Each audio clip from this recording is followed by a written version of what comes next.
You've got questions? Andrew Mason has the answers. This is Mason's Mailbag, presented by Prime Sport.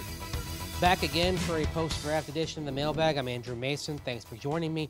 But let's get started with something that's not draft-related, the signing of Jamal Charles earlier this week.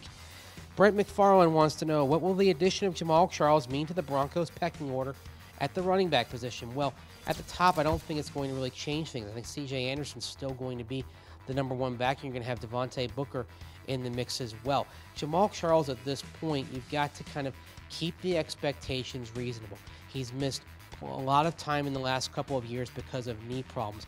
And when you get Jamal Charles, you don't want to put him in a situation where you put him at risk on his knee, or you risk not having him later on in the season. You want to find a way to have him be as effective for as long as possible. And that basically means change of pace. Play here, play there, possession here, possession there, third down, get him the ball in space. So I don't necessarily mean it's going to change the pecking order at the top. I just think you're going to see him rotate in. And basically think of it this way. If you can get, Jamal Charles anywhere from 4 to 8, maybe 10 touches at the most per game, that gives you a chance to keep him effective throughout the entire season. You don't want to have a situation where Jamal Charles is out there touching the ball 20 or 25 times early in the season, and then you don't have him in November and December. You want to have him as a change of pace all throughout the year.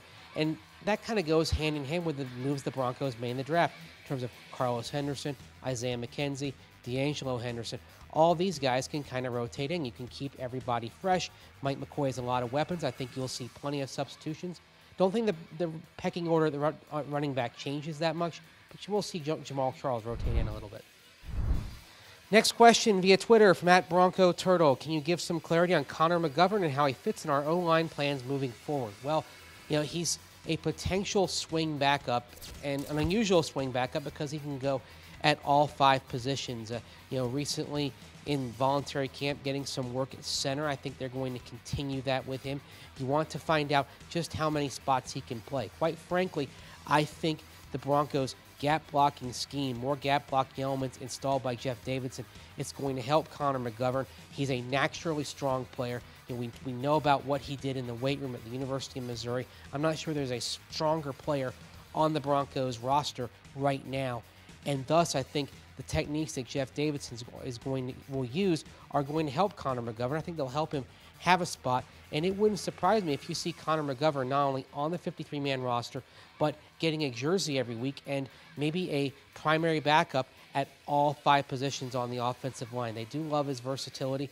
The starting lineup, pretty well set, you would think, although left tackle is going to be wide open. But I think McGovern may see some time rotating in case of injuries at any one of those spots. So I think he's going to have a role there. Thanks for the questions. And if you want to join us next week, hopefully my voice will be stronger then. Go to denverbroncos.com/Mason's Mailbag or find me on Twitter. I'm @MaceDenver. Please use the hashtag AskMace. Until next week, take care, and thanks for watching.